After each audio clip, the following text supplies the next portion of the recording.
Okay. So our next question is actually from Twitter. Okay. And you can follow the show at Notorious Nerdy D on Twitter. Don't forget to check out our TikTok and our YouTube as well. And this is from at Indigo Riot. They asked, was Lacey Evans' heel turn a desperation play by WWE to save her character? I don't think so. I don't think it was, to be honest with you. You think it was I think it was planned.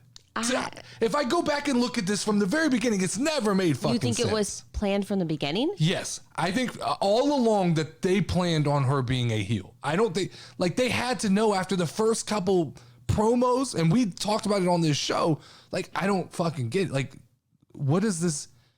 The women empowerment thing never felt.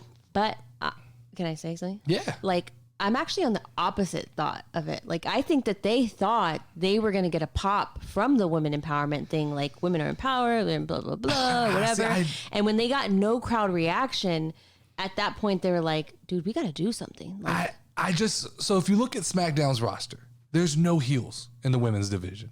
We've mentioned that before. There's none. Natalya is the lone heel. It literally feels like when you have a good guy, Natalya's got to be the bad guy. So I feel like they knew they had to develop another heel. And I honestly think that they did it through a path of, like, let's make her seem like the crowd is embracing her. Then all of a sudden, let's have her turn on the crowd. Because that's the easiest way to make a heel, right? They did it right by having her come out and go, wait, you're not cheering loud enough.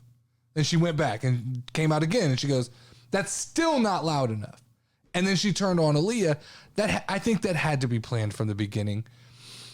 Maybe they were testing to see if they could get a reaction, like a face reaction out of her. But, like, if you start looking at that roster, the SmackDown roster, Raquel is an up and coming face. Yeah. Liv, just one title, is a face. Most of the women on SmackDown are face. Ronda is currently a face. So you have Charlotte Flair, who's not there right now. But she's not there right now, and she will be a heel when she comes back, or will she? Right? That's the question. Because is Charlotte Flair a heel? She is a heel. She definitely is. In her last run was a heel, but I think Charlotte is just as good. I have listed right here. Look, if you look at the faces on SmackDown, it's like Shotzi, Raquel. Who else did I say? Ronda, Liv, 4 faces, and you got Natalya. They can't all fight Natalya every week, and like Shayna Baszler. And I guess Sonya Deville floats back and forth, but it feels like they had this in mind. My bigger question is kind of alluding to what you said. Is like, I don't even know if people are going to react to Lacey as a heel long term. Can she keep up the heel long term?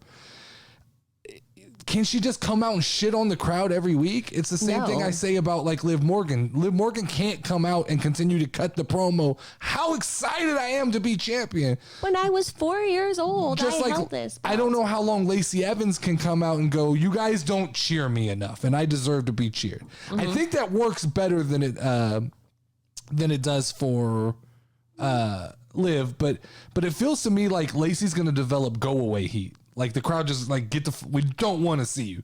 Please go away.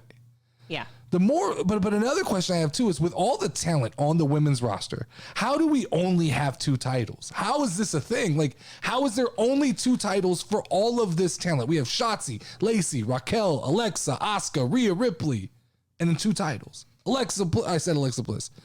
But we have, there's so many people who could pair off and be tag teams. I can name you 4 tag teams right now. Put Shotzi and Alexa Bliss together, that's a merchandise seller, right? Hell yeah. Asuka and Raquel Rodriguez, that's 2 fan favorites that the crowd will get behind. Sonya Deville and Lacey Evans, we love to hate those 2. I agree. I think that would be a great match because... not match. No, I'm saying, like, match them up. together. Yes, match up together.